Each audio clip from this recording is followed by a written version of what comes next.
Bonjour mon petit chifler, Amber here, and today is January 30th, 2025. Happy New Year. We are almost into the second month of 2025 and I have yet to wrap up my 2024 reading. If you've watched the first of these end of year videos, you will have heard me talk about how I've been trying to play catch up with my reading vlogs for the last couple months of the year. Between that and a lot of things going on life-wise, and everything else-wise, I haven't really had a moment to sit down and discuss, but I can't go any further with 2025 without releasing 2024. So I'm so excited about this one because we are finally going to talk about the best books that I read in 2024. And I've got some good ones. I didn't rank them or anything. I just wrote them down in the order that I read them, the order that they came into my lives, the order that they the order that they changed my life. I'm going to try to speed through this. I only have 9 books to talk about, but they are 9 books that I love with my whole heart. The first book was the first book that I read in 2024. It was also the last book that I read in 2023, so it's made it onto 2 favorites videos in a row, and it's Little Thieves by Margaret Owen. Margaret Owen doesn't know how to miss, you know? She hasn't yet in my experience, and I'm on my second Margaret Owen series. This book was so good. This book was so good. It's been a whole year since I've read it, so I can't really discuss in detail just what I love about it. Possibly go back to the best books I read of 2023 and hear me talk about it there, but I love the way Margaret writes. I love her characters. I love the world she built. I love Vanya as a main character. I love the message, the forgiveness, and the friendship. I love Rania and Vanya. I mean, we all know I love a retelling. This is a retelling of, is it The Goose Girl? By the Grimm brothers. Yeah, because when I was doing my Ever After vlog, one of the prompts that I had was to read a Grimm retelling, and I was saying if I had planned this out better, I would have saved Little Thieves for that vlog, for that TBR. But I just love that book. I'm obsessed with it. I have to move on to Painted Devils this year, or what's the point, you know? I think the third book, I think it's the final book, Holy Terrors, comes out this year, so I desperately need to catch up. I kind of feel like my YA consumption is shifting, but you're gonna have to pry Margaret Owen's books from my cold dead hands. Also, the illustrations throughout the book that she does, it's her art, beautiful, magnificent. Next is a romance. Next is Only for the Weak by Natasha Bishop. I ate this book up. Oh, I ate this book up. This follows our main character, whose name I can't remember right now. Is it Jasmine? I don't think it is. I think I made that up. Anywho, our main character, her sister is about to marry her ex-boyfriend.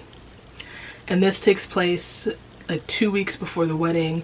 They are doing a 2-week wedding party, bachelorette party type thing in Mexico. The wedding is Mexico. Why did I say it like that? Mexico. The wedding is a destination wedding in Mexico, and they are doing a full week just for the bridal party, and then a week of celebration with the guests and the family before the wedding.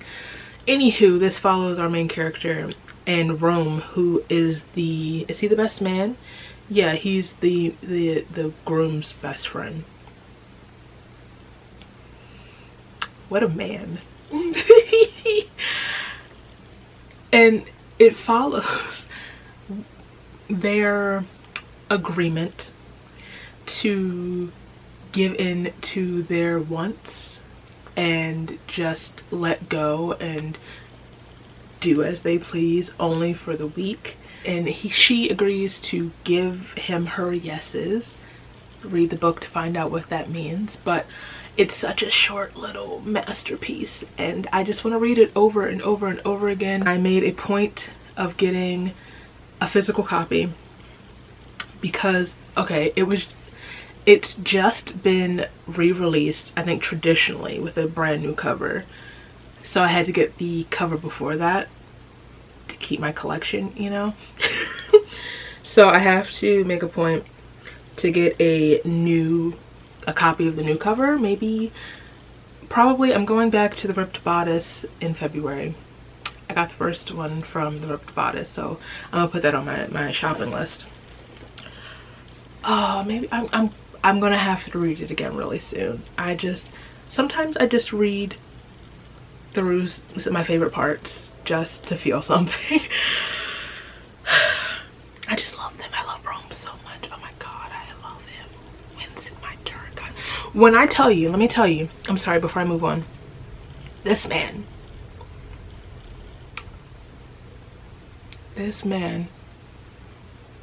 rents a yacht for the day just so our main character can read by the sea in peace.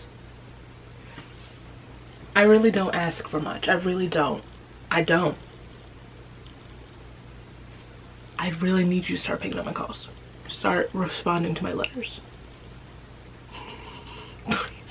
Next is an absolute deviation. And it's Jade War by Fonda Lee, which is the second in the Greenbone saga. There's a full vlog of me reading this series.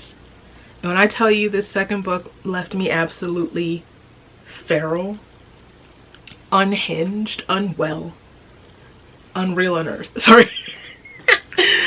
That book, it's hard to really talk about it because it's a sequel, so I can't really talk about it or risk spoilers. So just, I mean, if you've read the book, if you don't care about spoilers, I'm gonna link the vlog below so you can hear me yell about the entire series, not just Jade War, but such a spectacular sequel. If I had a nickel for every time I fell in love with a sequel in a trilogy with a red book, I'd have 2 nickels, which isn't a lot, but it's beautiful that it's happened twice.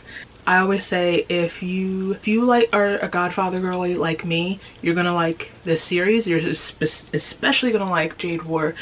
Jade War? Yeah, Jade War, because it's literally The Godfather Part 2. Beautiful. The next book is another YA, and it's by a very good friend of mine, and it's Dark Parts of the Universe by Samuel Miller, Sammy 2. If you've been here a while, you know Sam and I go way back, and I will support him in all of his endeavors. I love him with my whole heart. This book was so good. And I'm not just saying this. My mom is currently reading it and she's obsessed with it. My friend Becca read it before me, obsessed with it. His best one yet. This is his best book yet, and that's saying a lot because the first one, A Light Too Bright, I love so much. I reread it last year and still adored it, but this one is more of a mystery. How do I describe this without giving it away? So it's inspired by that Randonautica era, and particularly the very first story we really heard where the kids followed the coordinates and found a dead body. The book starts with our main character in a group of friends, other kids, playing a similar game, finding a dead body. And it's really them trying to figure out, one, who the murderer, like who this murderer is in their very small town, and also finding out a lot of dark secrets about this town. The story deals with a lot of relevant topics, a lot of things that I'm impressed were handled and written the way they were, you know? Anyway, love this book, so good. I want to read it again, but I don't know if it'll hit the same the second time because I know what's going on. I know what's happening. A lot of it is the mystery of it and the chaos, the awful people in this town. I want that town to burn to the ground. That might actually be a bad thing to say right now. But Calico Springs is a fictional place, so it's fine.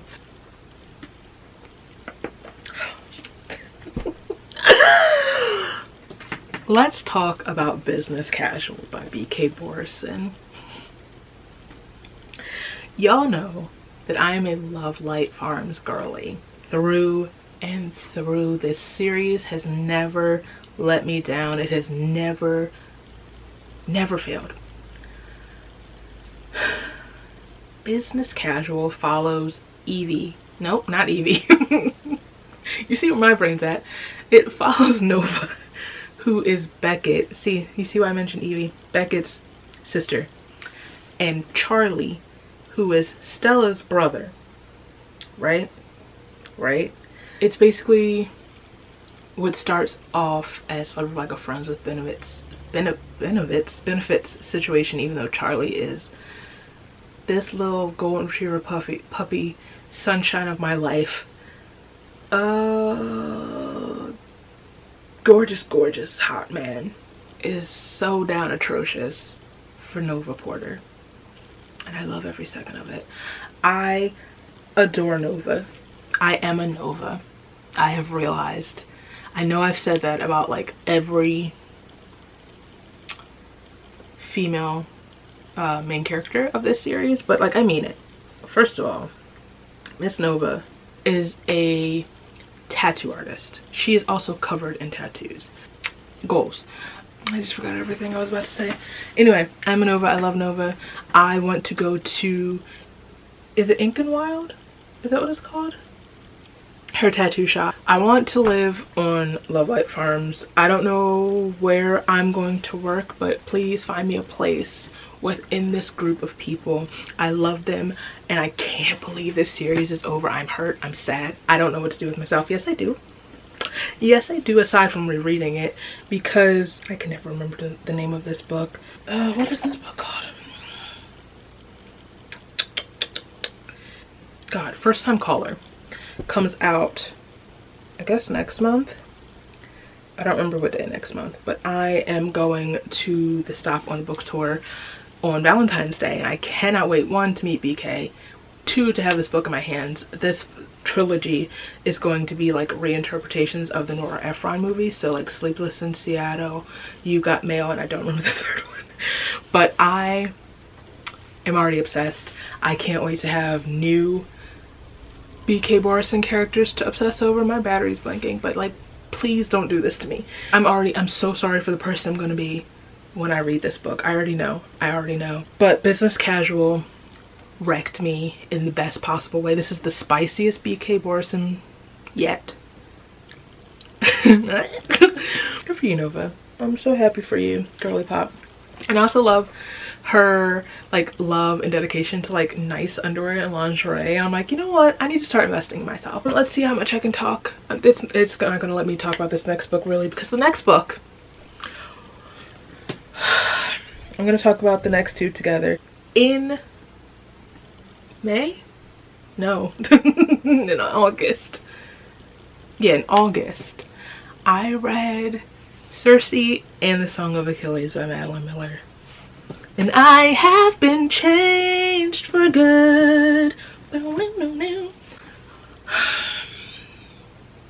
What is there to say that hasn't already been said about both of these books? I'm going to start with Circe. This book I love so much. I love the storytelling. I love, you know what I'm gonna do? I'm gonna just insert my reviews of both books here from my Greek mythology vlog. If you haven't watched it, it's linked below. I finished reading Circe. And I know I don't think I popped in for any update clips, mostly because I was just flying through it. When I finished the book, I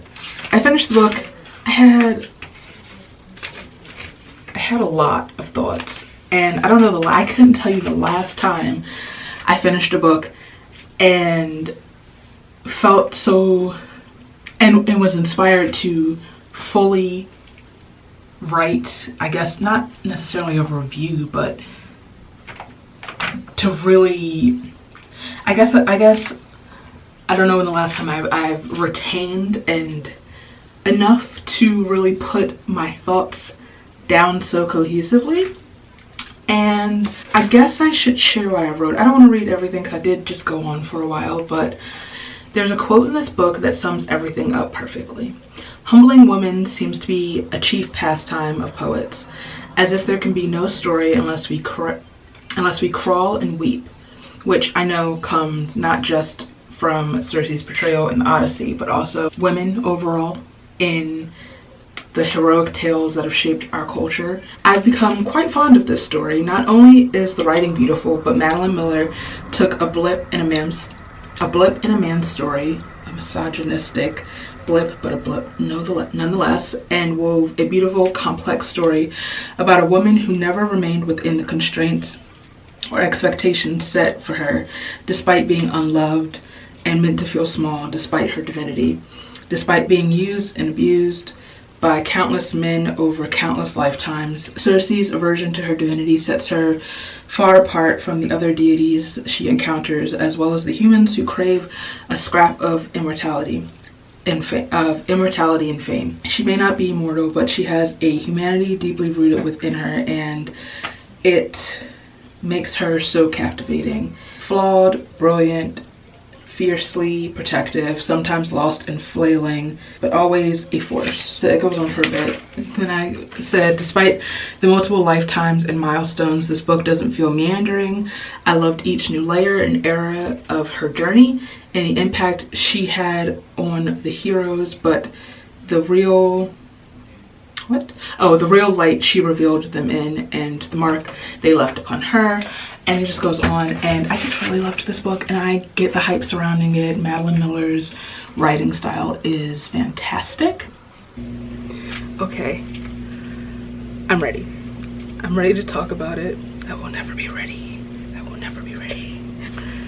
I finished, as you've seen, I finished The Song of Achilles yesterday, and I am undone.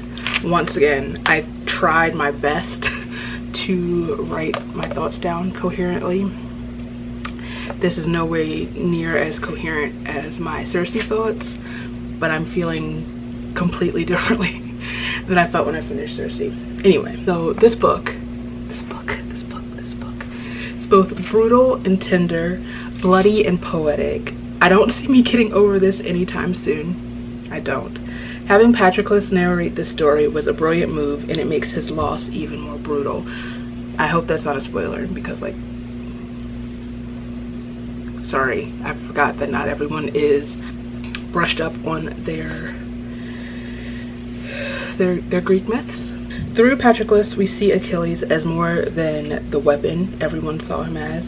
We see Achilles the boy, Achilles the man, the friend, the lover. We see softness and passion and devotion. He's not without his flaws, obviously, but there's like a duality. There's always a duality in like everything about this book. Madeline pours warmth and humanity into the violence of the Trojan War. The ending wrecked me, quelle surprise, but not just because it's heartbreaking and because of the content, but because of the gorgeous way it was weaved and written and the reverence that went into it. And the last thing I wrote down was, I will never experience this story for the first time again, and that is truly devastating.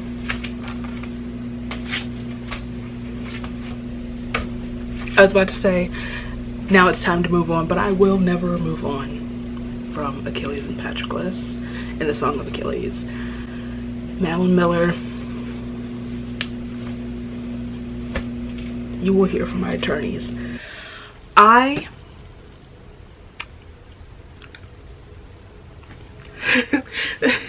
Sorry, I just started thinking of the Song of Achilles, and that book wrecked me in like 47 different ways. And I do think about it frequently, and it's been almost 6 months since I read it, and speaking of my Greek mythology vlog, I read Neon Gods by Katie Robert, which is the first of the Dark Olympus series. I'm finally reading the Dark Olympus. I put it off so long because I wanted to finish Wicked Villains first. This story follows Hades and Persephone in this I guess Olympus inspired city, inspired world. It's hard to really describe. There's a lot of crime. You know the story of Hades and Persephone. I loved this so much more than I thought I would. I knew I would enjoy it for like the smutty parts and like, you know, the shenanigans, but I loved the story so much more than I thought I would. Okay, I'm back. My battery died. If I'm crooked, please don't say anything. This camera is hanging on by thoughts and prayers. I was talking about Neon Gods. Okay, I love the relationship between Hades and Persephone. I love the almost softness within Hades and his how he interacts with Persephone. And like the first series, I was here for the shenanigans mostly, especially after the third book. I've mentioned before, I probably shouldn't have read the last 3 books in that series back to back to back, because after a while it just started feeling repetitive, and I didn't enjoy it as much as the first 3 books. I mean, the first 3 books were Jasmine and Jafar, Hades, Meg, and Hercules, different Hades, but the stories are connected. And Tink and Hook, I think that's my favorite of the 3. But this one, there's story as well as smut that is to be enjoyed, and I finally, the other day, I picked up the second one, which is, I cannot remember the name of the second book. I believe it's Eros and Psyche. Did I make that up? I'm most excited.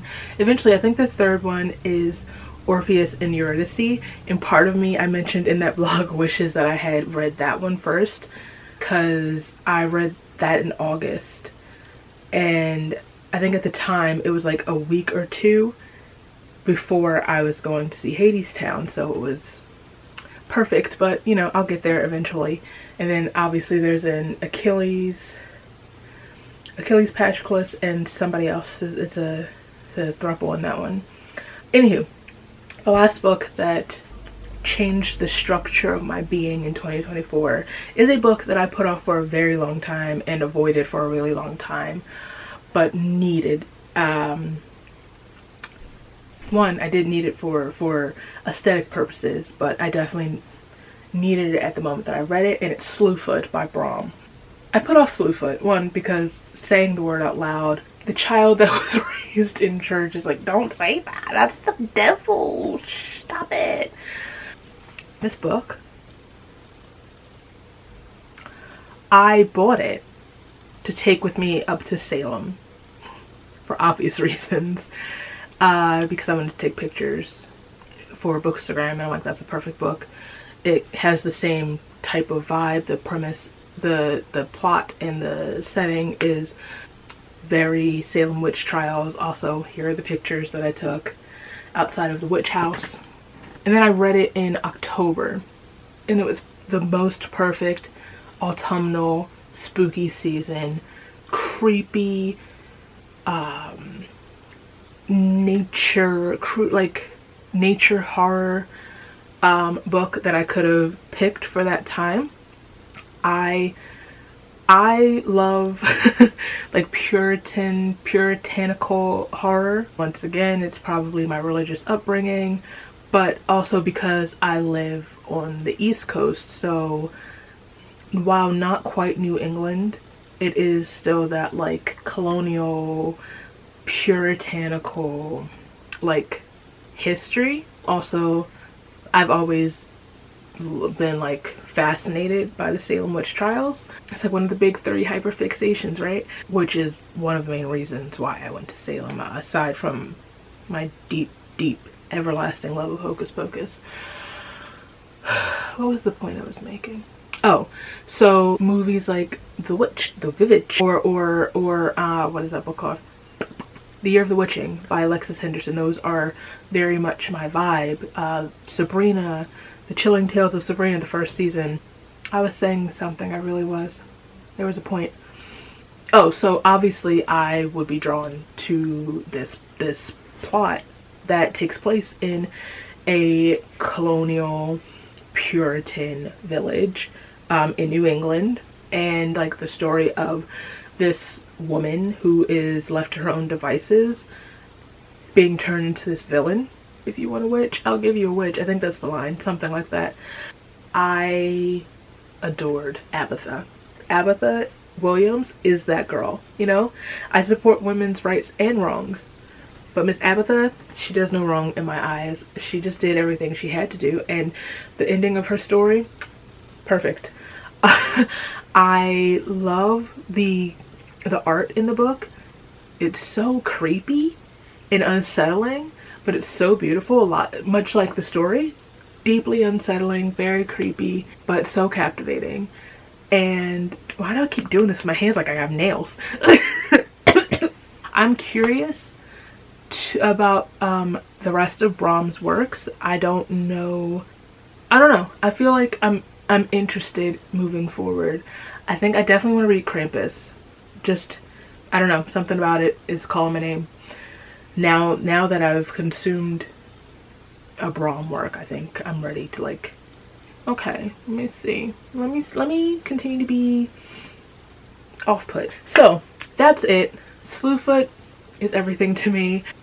Like story-wise and like genre-wise, pretty diverse reading year for me. As we can see, there was a time where most of my like favorites, or even just books in general, my reading taste was very YA skewed, and I feel like that's shifting. There are certain authors that will never get rid of me, but I think, do I have any? I think I only have 2 YA favorites. Anyway, not that that matters. Those are my faves of 2024. Now I feel ready to move on to 2025, 2 days before February, so like 2025 is moving with or without me, you know? Thank you for watching. Let me know what your favorite reads of 2024 were, and also like reads you're looking forward to in 2025. I have so many. I mean, Sunrise of the Reaping? On the Reaping? The new Hunger Games book? Suzanne, she's gonna hurt me again, and that's fine, because we just like the excerpt and finding out that the reaping falls on Hamish's birthday is sick. That's sick. Anywho, thank you for watching this video. If you like this video, please give it a thumbs up. If you like me and my hat, feel free to subscribe. All my places are down below so you can follow me, and I'll follow you back, and I'll see you very soon. Bye.